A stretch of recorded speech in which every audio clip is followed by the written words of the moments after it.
RB. Timmapur ಅವರ ವಿರುದ್ಧ ಭ್ರಷ್ಟಾಚಾರದ ಗಂಭೀರ ಆರೋಪ ಕೇಳಿಬಂದಿದೆ. ಸ್ವತಂತ್ರವಾಗಿ ತನಿಖೆ ಆಗಬೇಕು ಅಂತ ಬಿಜೆಪಿ ಈಗ ಪಟ್ಟನ್ನ ಹಿಡಿದು ಕೂತಿರುವಂತದ್ದು. ಇಲ್ಲ, ಈ ವಿಚಾರಕ್ಕೆ ಸಂಬಂಧಪಟ್ಟಂತೆ ಸ್ವತಂತ್ರವಾಗಿ ತನಿಖೆ ಆಗಲೇಬೇಕು. ಭ್ರಷ್ಟಾಚಾರದ ಆರೋಪದ ವಿಚಾರಕ್ಕೆ ಸಂಬಂಧಪಟ್ಟಂತೆ ಇಡೀ ಕ್ಯಾಬಿನೆಟ್ಗೆ ಕಪ್ಪು ಮಸಿಯನ್ನ ಬಳಿದರ ತಿಮ್ಮಾಪುರ ಅವರು.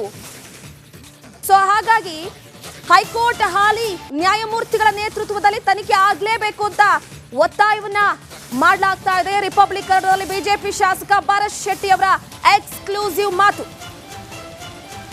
ಭ್ರಷ್ಟಾಚಾರದ ಆರೋಪದ ವಿಚಾರಕ್ಕೆ ಸಂಬಂಧಪಟ್ಟಂತೆ ಆರ್.ಬಿ. ತಿಮ್ಮಾಪುರ ಅವರ ವಿರುದ್ಧ ಸ್ವತಂತ್ರ ತನಿಖೆ ಆಗಲೇಬೇಕು ಅನ್ನುವಂತಹ ಪಟ್ಟ ನಡೆದಿರುವಂತದ್ದು.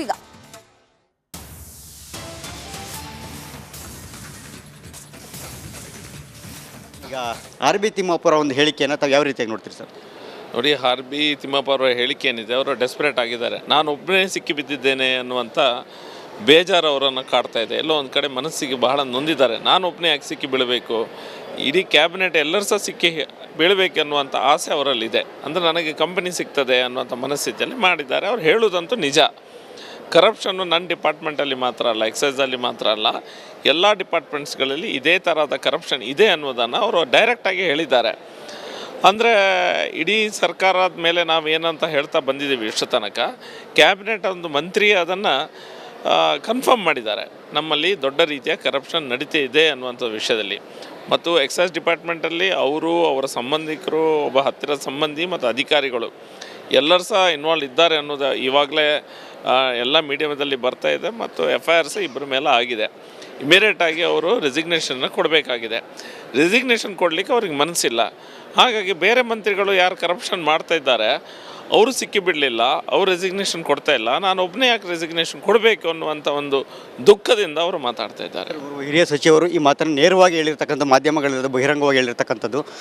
ಇದು ಏನು ತನಿಖೆ ಆಗಬೇಕು ಅಂತೀರಾ? ಎಲ್ಲ ಇಲಾಖೆ ಸಚಿವರ ಮೇಲೂ ಕೂಡ ಆರೋಪ ಬಂದಿದೆ, ಅಥವಾ ಯಾವ ರೀತಿಯ ತನಿಖೆ ಆಗಬೇಕು ಅಂತ ಒತ್ತಾಯ ಮಾಡ್ತೀರಿ?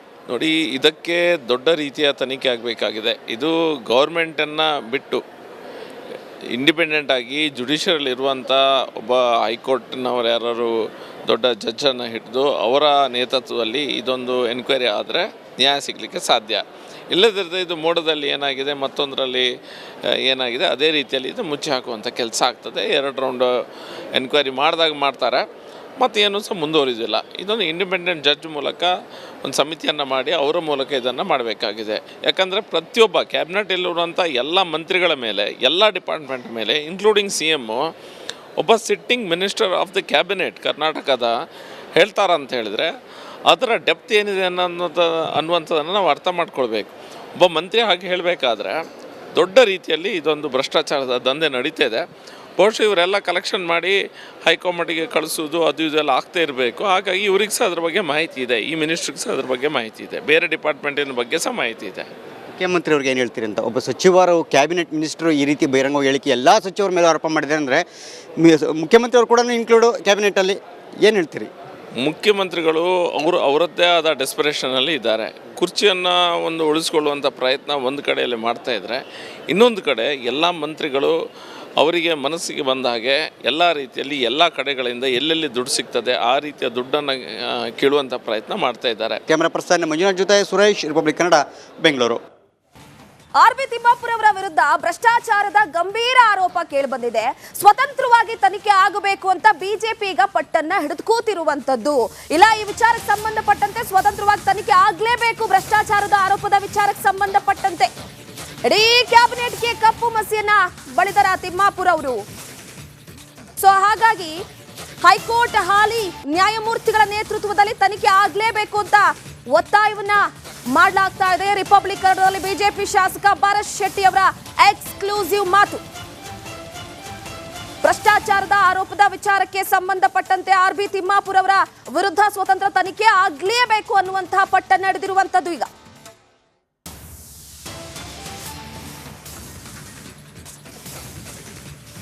ಈಗ ಆರ್.ಬಿ. ತಿಮ್ಮಾಪುರ ಒಂದು ಹೇಳಿಕೆಯನ್ನು ತಾವು ಯಾವ ರೀತಿಯಾಗಿ ನೋಡ್ತೀರಿ ಸರ್? ನೋಡಿ, ಆರ್.ಬಿ. ತಿಮ್ಮಾಪುರ ಹೇಳಿಕೆ ಏನಿದೆ, ಅವರು ಡೆಸ್ಪರೇಟ್ ಆಗಿದ್ದಾರೆ. ನಾನು ಒಬ್ಬನೇ ಸಿಕ್ಕಿ ಬಿದ್ದಿದ್ದೇನೆ ಅನ್ನುವಂಥ ಬೇಜಾರು ಅವರನ್ನು ಕಾಡ್ತಾ ಇದೆ. ಎಲ್ಲೋ ಒಂದು ಕಡೆ ಮನಸ್ಸಿಗೆ ಬಹಳ ನೊಂದಿದ್ದಾರೆ. ನಾನು ಒಬ್ಬನೇ ಯಾಕೆ ಸಿಕ್ಕಿ ಬೀಳಬೇಕು, ಇಡೀ ಕ್ಯಾಬಿನೆಟ್ ಎಲ್ಲರೂ ಸಹ ಸಿಕ್ಕಿ ಬೀಳಬೇಕನ್ನುವಂಥ ಆಸೆ ಅವರಲ್ಲಿದೆ. ಅಂದರೆ ನನಗೆ ಕಂಪನಿ ಸಿಗ್ತದೆ ಅನ್ನುವಂಥ ಮನಸ್ಥಿತಿಯಲ್ಲಿ ಮಾಡಿದ್ದಾರೆ. ಅವ್ರು ಹೇಳೋದಂತೂ ನಿಜ. ಕರಪ್ಷನ್ನು ನನ್ನ ಡಿಪಾರ್ಟ್ಮೆಂಟಲ್ಲಿ ಮಾತ್ರ ಅಲ್ಲ, ಎಕ್ಸೈಸಲ್ಲಿ ಮಾತ್ರ ಅಲ್ಲ, ಎಲ್ಲ ಡಿಪಾರ್ಟ್ಮೆಂಟ್ಸ್ಗಳಲ್ಲಿ ಇದೇ ಥರದ ಕರಪ್ಷನ್ ಇದೆ ಅನ್ನೋದನ್ನು ಅವರು ಡೈರೆಕ್ಟಾಗಿ ಹೇಳಿದ್ದಾರೆ. ಅಂದರೆ ಇಡೀ ಸರ್ಕಾರದ ಮೇಲೆ ನಾವು ಏನಂತ ಹೇಳ್ತಾ ಬಂದಿದ್ದೀವಿ ಇಷ್ಟು ತನಕ, ಕ್ಯಾಬಿನೆಟ್ ಒಂದು ಮಂತ್ರಿ ಅದನ್ನು ಕನ್ಫರ್ಮ್ ಮಾಡಿದ್ದಾರೆ, ನಮ್ಮಲ್ಲಿ ದೊಡ್ಡ ರೀತಿಯ ಕರಪ್ಷನ್ ನಡೀತಾ ಇದೆ ಅನ್ನುವಂಥ ವಿಷಯದಲ್ಲಿ. ಮತ್ತು ಎಕ್ಸೈಸ್ ಡಿಪಾರ್ಟ್ಮೆಂಟಲ್ಲಿ ಅವರು, ಅವರ ಸಂಬಂಧಿಕರು, ಒಬ್ಬ ಹತ್ತಿರದ ಸಂಬಂಧಿ ಮತ್ತು ಅಧಿಕಾರಿಗಳು ಎಲ್ಲರೂ ಸಹ ಇನ್ವಾಲ್ವ್ ಇದ್ದಾರೆ ಅನ್ನೋದು ಇವಾಗಲೇ ಎಲ್ಲ ಮೀಡಿಯಾದಲ್ಲಿ ಬರ್ತಾ ಇದೆ. ಮತ್ತು FIR ಸಹ ಇಬ್ಬರ ಮೇಲೆ ಆಗಿದೆ. ಇಮಿಡಿಯೇಟಾಗಿ ಅವರು ರೆಸಿಗ್ನೇಷನ್ನ ಕೊಡಬೇಕಾಗಿದೆ. ರೆಸಿಗ್ನೇಷನ್ ಕೊಡಲಿಕ್ಕೆ ಅವ್ರಿಗೆ ಮನಸ್ಸಿಲ್ಲ. ಹಾಗಾಗಿ ಬೇರೆ ಮಂತ್ರಿಗಳು ಯಾರು ಕರಪ್ಷನ್ ಮಾಡ್ತಾ ಇದ್ದಾರೆ ಅವರು ಸಿಕ್ಕಿಬಿಡಲಿಲ್ಲ, ಅವರು ರೆಸಿಗ್ನೇಷನ್ ಕೊಡ್ತಾ ಇಲ್ಲ, ನಾನು ಒಬ್ಬನೇ ಯಾಕೆ ರೆಸಿಗ್ನೇಷನ್ ಕೊಡಬೇಕು ಅನ್ನುವಂಥ ಒಂದು ದುಃಖದಿಂದ ಅವರು ಮಾತಾಡ್ತಾ ಇದ್ದಾರೆ. ಹಿರಿಯ ಸಚಿವರು ಈ ಮಾತನ್ನು ನೇರವಾಗಿ ಹೇಳಿರ್ತಕ್ಕಂಥ, ಮಾಧ್ಯಮಗಳಲ್ಲಿ ಬಹಿರಂಗವಾಗಿ ಹೇಳಿರ್ತಕ್ಕಂಥದ್ದು.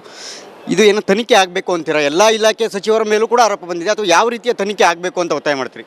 ನೋಡಿ, ಇದಕ್ಕೆ ದೊಡ್ಡ ರೀತಿಯ ತನಿಖೆ ಆಗಬೇಕಾಗಿದೆ. ಇದು ಗೌರ್ಮೆಂಟನ್ನು ಬಿಟ್ಟು ಇಂಡಿಪೆಂಡೆಂಟಾಗಿ ಜುಡಿಷಿಯರಲ್ಲಿರುವಂಥ ಒಬ್ಬ ಹೈಕೋರ್ಟ್ನವರು ಯಾರು ದೊಡ್ಡ ಜಡ್ಜನ್ನು ಹಿಡಿದು ಅವರ ನೇತೃತ್ವದಲ್ಲಿ ಇದೊಂದು ಎನ್ಕ್ವೈರಿ ಆದರೆ ನ್ಯಾಯ ಸಿಗಲಿಕ್ಕೆ ಸಾಧ್ಯ. ಇಲ್ಲದಿದ್ದರೆ ಇದು ಮೋಡದಲ್ಲಿ ಏನಾಗಿದೆ, ಮತ್ತೊಂದರಲ್ಲಿ ಏನಾಗಿದೆ, ಅದೇ ರೀತಿಯಲ್ಲಿ ಇದು ಮುಚ್ಚಿ ಹಾಕುವಂಥ ಕೆಲಸ ಆಗ್ತದೆ. 2 ರೌಂಡ್ ಎನ್ಕ್ವೈರಿ ಮಾಡ್ತಾರೆ, ಮತ್ತೇನು ಸಹ ಮುಂದುವರಿದಿಲ್ಲ. ಇದೊಂದು ಇಂಡಿಪೆಂಡೆಂಟ್ ಜಡ್ಜ್ ಮೂಲಕ ಒಂದು ಸಮಿತಿಯನ್ನು ಮಾಡಿ ಅವರ ಮೂಲಕ ಇದನ್ನು ಮಾಡಬೇಕಾಗಿದೆ. ಯಾಕಂದರೆ ಪ್ರತಿಯೊಬ್ಬ ಕ್ಯಾಬಿನೆಟಲ್ಲಿರುವಂಥ ಎಲ್ಲ ಮಂತ್ರಿಗಳ ಮೇಲೆ, ಎಲ್ಲ ಡಿಪಾರ್ಟ್ಮೆಂಟ್ ಮೇಲೆ, ಇನ್ಕ್ಲೂಡಿಂಗ್ CM, ಒಬ್ಬ sitting minister of the cabinet ಕರ್ನಾಟಕದ ಹೇಳ್ತಾರಂತ ಹೇಳಿದರೆ ಅದರ ಡೆಪ್ತ್ ಏನಿದೆ ಅನ್ನುವಂಥದ್ದನ್ನು ನಾವು ಅರ್ಥ ಮಾಡ್ಕೊಳ್ಬೇಕು. ಒಬ್ಬ ಮಂತ್ರಿ ಹಾಗೆ ಹೇಳಬೇಕಾದ್ರೆ ದೊಡ್ಡ ರೀತಿಯಲ್ಲಿ ಇದೊಂದು ಭ್ರಷ್ಟಾಚಾರದ ದಂಧೆ ನಡೀತಾ ಇದೆ. ಬಹುಶಃ ಇವರೆಲ್ಲ ಕಲೆಕ್ಷನ್ ಮಾಡಿ ಹೈಕಮಾಂಡಿಗೆ ಕಳಿಸೋದು ಅದು ಇದೆಲ್ಲ ಆಗ್ತಾ ಇರಬೇಕು. ಹಾಗಾಗಿ ಇವ್ರಿಗೆ ಸಹ ಅದ್ರ ಬಗ್ಗೆ ಮಾಹಿತಿ ಇದೆ, ಈ ಮಿನಿಸ್ಟ್ರಿಗೆ ಸಹ ಅದ್ರ ಬಗ್ಗೆ ಮಾಹಿತಿ ಇದೆ, ಬೇರೆ ಡಿಪಾರ್ಟ್ಮೆಂಟಿನ ಬಗ್ಗೆ ಸಹ ಮಾಹಿತಿ ಇದೆ. ಮುಖ್ಯಮಂತ್ರಿ ಅವ್ರಿಗೆ ಏನು ಹೇಳ್ತೀರಿ ಅಂತ? ಒಬ್ಬ ಸಚಿವರು, ಕ್ಯಾಬಿನೆಟ್ ಮಿನಿಸ್ಟರು ಈ ರೀತಿ ಬಹಿರಂಗ ಹೇಳಿಕೆ ಎಲ್ಲ ಸಚಿವರ ಮೇಲೆ ಆರೋಪ ಮಾಡಿದ್ದಾರೆ ಅಂದರೆ, ಮುಖ್ಯಮಂತ್ರಿ ಅವರು ಕೂಡ ಇನ್ಕ್ಲೂಡು ಕ್ಯಾಬಿನೆಟಲ್ಲಿ, ಏನು ಹೇಳ್ತೀರಿ? ಮುಖ್ಯಮಂತ್ರಿಗಳು ಅವರದ್ದೇ ಆದ ಡೆಸ್ಪರೇಷನಲ್ಲಿ ಇದ್ದಾರೆ.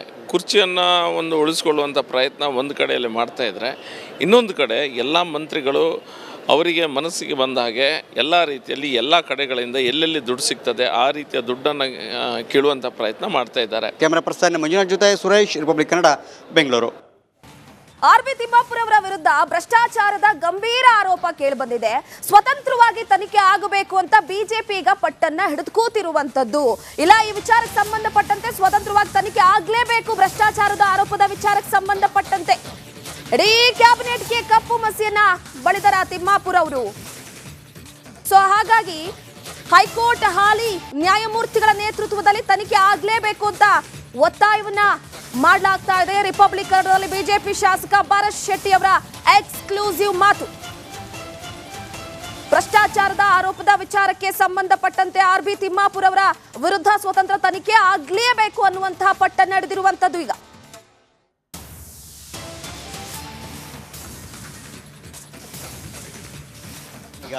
RB ತಿಮ್ಮಾಪುರ ಒಂದು ಹೇಳಿಕೆಯನ್ನು ತಾವು ಯಾವ ರೀತಿಯಾಗಿ ನೋಡ್ತೀರಿ ಸರ್? ನೋಡಿ, RB ತಿಮ್ಮಪ್ಪ ಅವರ ಹೇಳಿಕೆ ಏನಿದೆ, ಅವರು ಡೆಸ್ಪರೇಟ್ ಆಗಿದ್ದಾರೆ. ನಾನು ಒಬ್ಬನೇ ಸಿಕ್ಕಿಬಿದ್ದಿದ್ದೇನೆ ಅನ್ನುವಂಥ ಬೇಜಾರು ಅವರನ್ನು ಕಾಡ್ತಾ ಇದೆ. ಎಲ್ಲೋ ಒಂದು ಕಡೆ ಮನಸ್ಸಿಗೆ ಬಹಳ ನೊಂದಿದ್ದಾರೆ. ನಾನು ಒಬ್ಬನೇ ಯಾಕೆ ಸಿಕ್ಕಿ ಬೀಳಬೇಕು, ಇಡೀ ಕ್ಯಾಬಿನೆಟ್ ಎಲ್ಲರೂ ಸಹ ಸಿಕ್ಕಿ ಬೀಳಬೇಕು ಅನ್ನುವಂಥ ಆಸೆ ಅವರಲ್ಲಿದೆ. ಅಂದರೆ ನನಗೆ ಕಂಪನಿ ಸಿಗ್ತದೆ ಅನ್ನುವಂಥ ಮನಸ್ಥಿತಿಯಲ್ಲಿ ಮಾಡಿದ್ದಾರೆ. ಅವ್ರು ಹೇಳೋದಂತೂ ನಿಜ. ಕರಪ್ಷನ್ನು ನನ್ನ ಡಿಪಾರ್ಟ್ಮೆಂಟಲ್ಲಿ ಮಾತ್ರ ಅಲ್ಲ, ಎಕ್ಸೈಸಲ್ಲಿ ಮಾತ್ರ ಅಲ್ಲ, ಎಲ್ಲ ಡಿಪಾರ್ಟ್ಮೆಂಟ್ಸ್ಗಳಲ್ಲಿ ಇದೇ ಥರದ ಕರಪ್ಷನ್ ಇದೆ ಅನ್ನೋದನ್ನು ಅವರು ಡೈರೆಕ್ಟಾಗಿ ಹೇಳಿದ್ದಾರೆ. ಅಂದರೆ ಇಡೀ ಸರ್ಕಾರದ ಮೇಲೆ ನಾವು ಏನಂತ ಹೇಳ್ತಾ ಬಂದಿದ್ದೀವಿ ಇಷ್ಟು ತನಕ, ಕ್ಯಾಬಿನೆಟ್ ಒಂದು ಮಂತ್ರಿ ಅದನ್ನು ಕನ್ಫರ್ಮ್ ಮಾಡಿದ್ದಾರೆ, ನಮ್ಮಲ್ಲಿ ದೊಡ್ಡ ರೀತಿಯ ಕರಪ್ಷನ್ ನಡೀತಾ ಇದೆ ಅನ್ನುವಂಥ ವಿಷಯದಲ್ಲಿ. ಮತ್ತು ಎಕ್ಸೈಸ್ ಡಿಪಾರ್ಟ್ಮೆಂಟಲ್ಲಿ ಅವರು, ಅವರ ಸಂಬಂಧಿಕರು, ಒಬ್ಬ ಹತ್ತಿರದ ಸಂಬಂಧಿ ಮತ್ತು ಅಧಿಕಾರಿಗಳು ಎಲ್ಲರೂ ಸಹ ಇನ್ವಾಲ್ವ್ ಇದ್ದಾರೆ ಅನ್ನೋದು ಇವಾಗಲೇ ಎಲ್ಲ ಮೀಡಿಯಾದಲ್ಲಿ ಬರ್ತಾ ಇದೆ. ಮತ್ತು FIR ಸಹ ಇಬ್ಬರ ಮೇಲೆ ಆಗಿದೆ. ಇಮಿಡಿಯೇಟಾಗಿ ಅವರು ರೆಸಿಗ್ನೇಷನ್ನ ಕೊಡಬೇಕಾಗಿದೆ. ರೆಸಿಗ್ನೇಷನ್ ಕೊಡಲಿಕ್ಕೆ ಅವ್ರಿಗೆ ಮನಸ್ಸಿಲ್ಲ. ಹಾಗಾಗಿ ಬೇರೆ ಮಂತ್ರಿಗಳು ಯಾರು ಕರಪ್ಷನ್ ಮಾಡ್ತಾ ಇದ್ದಾರೆ ಅವರು ಸಿಕ್ಕಿಬಿಡಲಿಲ್ಲ, ಅವರು ರೆಸಿಗ್ನೇಷನ್ ಕೊಡ್ತಾ ಇಲ್ಲ, ನಾನು ಒಬ್ಬನೇ ಯಾಕೆ ರೆಸಿಗ್ನೇಷನ್ ಕೊಡಬೇಕು ಅನ್ನುವಂಥ ಒಂದು ದುಃಖದಿಂದ ಅವರು ಮಾತಾಡ್ತಾ ಇದ್ದಾರೆ. ಹಿರಿಯ ಸಚಿವರು ಈ ಮಾತನ್ನು ನೇರವಾಗಿ ಹೇಳಿರ್ತಕ್ಕಂಥ, ಮಾಧ್ಯಮಗಳಲ್ಲಿ ಬಹಿರಂಗವಾಗಿ ಹೇಳಿರ್ತಕ್ಕಂಥದ್ದು. ಇದು ಏನು ತನಿಖೆ ಆಗಬೇಕು ಅಂತೀರಾ? ಎಲ್ಲ ಇಲಾಖೆ ಸಚಿವರ ಮೇಲೂ ಕೂಡ ಆರೋಪ ಬಂದಿದೆ, ಅಥವಾ ಯಾವ ರೀತಿಯ ತನಿಖೆ ಆಗಬೇಕು ಅಂತ ಒತ್ತಾಯ ಮಾಡ್ತೀರಿ? ನೋಡಿ, ಇದಕ್ಕೆ ದೊಡ್ಡ ರೀತಿಯ ತನಿಖೆ ಆಗಬೇಕಾಗಿದೆ. ಇದು ಗೌರ್ಮೆಂಟನ್ನು ಬಿಟ್ಟು ಇಂಡಿಪೆಂಡೆಂಟಾಗಿ ಜುಡಿಷಿಯರಲ್ಲಿರುವಂಥ ಒಬ್ಬ ಹೈಕೋರ್ಟ್ನವರು ಯಾರು ದೊಡ್ಡ ಜಡ್ಜನ್ನು ಹಿಡಿದು ಅವರ ನೇತೃತ್ವದಲ್ಲಿ ಇದೊಂದು ಎನ್ಕ್ವೈರಿ ಆದರೆ ನ್ಯಾಯ ಸಿಗಲಿಕ್ಕೆ ಸಾಧ್ಯ. ಇಲ್ಲದಿರದೆ ಇದು ಮೋಡದಲ್ಲಿ ಏನಾಗಿದೆ ಮತ್ತೊಂದರಲ್ಲಿ ಏನಾಗಿದೆ ಅದೇ ರೀತಿಯಲ್ಲಿ ಇದು ಮುಚ್ಚಿ ಹಾಕುವಂಥ ಕೆಲಸ ಆಗ್ತದೆ. 2 ರೌಂಡ್ ಎನ್ಕ್ವೈರಿ ಮಾಡ್ತಾರೆ ಮತ್ತು ಏನೂ ಸಹ ಮುಂದುವರಿದಿಲ್ಲ. ಇದೊಂದು ಇಂಡಿಪೆಂಡೆಂಟ್ ಜಡ್ಜ್ ಮೂಲಕ ಒಂದು ಸಮಿತಿಯನ್ನು ಮಾಡಿ ಅವರ ಮೂಲಕ ಇದನ್ನು ಮಾಡಬೇಕಾಗಿದೆ. ಯಾಕಂದರೆ ಪ್ರತಿಯೊಬ್ಬ ಕ್ಯಾಬಿನೆಟಲ್ಲಿರುವಂಥ ಎಲ್ಲ ಮಂತ್ರಿಗಳ ಮೇಲೆ, ಎಲ್ಲ ಡಿಪಾರ್ಟ್ಮೆಂಟ್ ಮೇಲೆ, ಇನ್ಕ್ಲೂಡಿಂಗ್ CM ಒಬ್ಬ sitting minister of the cabinet ಕರ್ನಾಟಕದ ಹೇಳ್ತಾರಂತ ಹೇಳಿದರೆ ಅದರ ಡೆಪ್ತ್ ಏನಿದೆ ಅನ್ನುವಂಥದ್ದನ್ನು ನಾವು ಅರ್ಥ ಮಾಡ್ಕೊಳ್ಬೇಕು.